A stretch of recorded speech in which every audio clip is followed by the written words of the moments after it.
তারপরে অবৈধভাবে উপার্জন করা, অর্থ উপার্জন করা। অবৈধের অনেক ধরন হতে পারে। সুদের মাধ্যমে টাকা উপার্জন করা, সুদ। আমরা তো এটাকে অপরাধী মনে করি না। সমাজের ম্যাক্সিমাম মানুষ সুদের সাথে জড়িত, ঠিক কিনা বলেন? যারা সুদের সাথে জড়িত, যারা সুদের সাথে জড়িত তারা সবসময় আল্লাহ এবং রাসূলের সাথে যুদ্ধের ঘোষণায় লিপ্ত, ঠিক কিনা বলেন?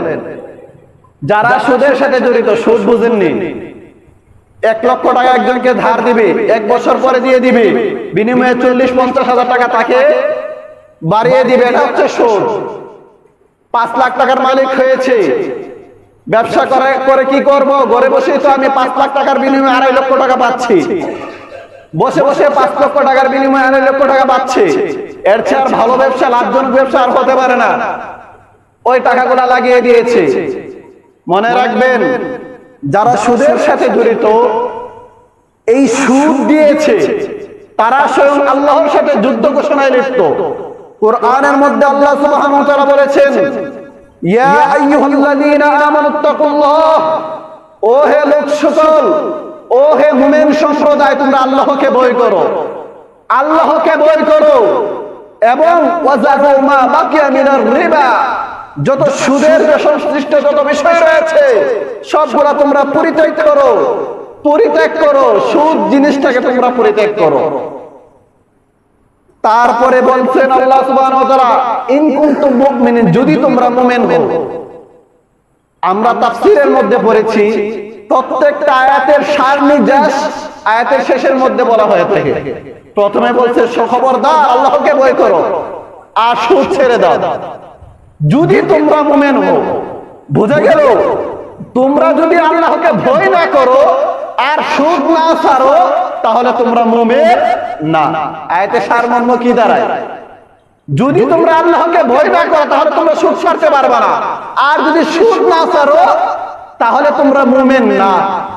তাহলে আমরা একটু জাস্টিফাই করি, কম্পেয়ার করি আমাদের নিজেদের মধ্যে, আমাদের পরিবারের মধ্যে, আমাদের সামাজিক দৃষ্টিভঙ্গিতে দেখি কি পরিমাণ মানুষ সুদের সাথে জড়িত, কি পরিমাণ মানুষ সুদের সাথে জড়িত, তারা কতটুকু মুমিন রয়েছে কোরআনের আয়াত থেকে বুঝে নেন।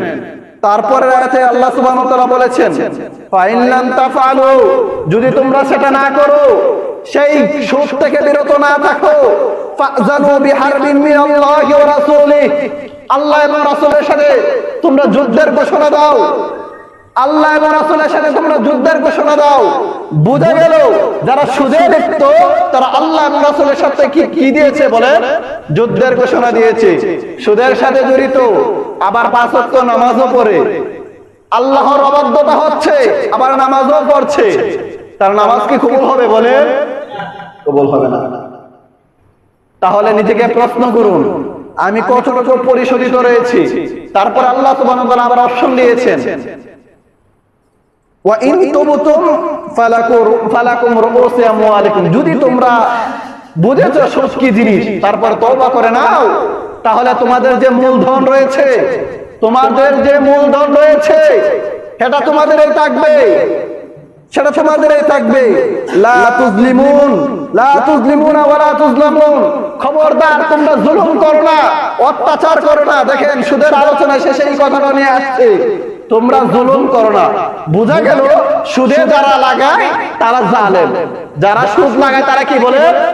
জালেম।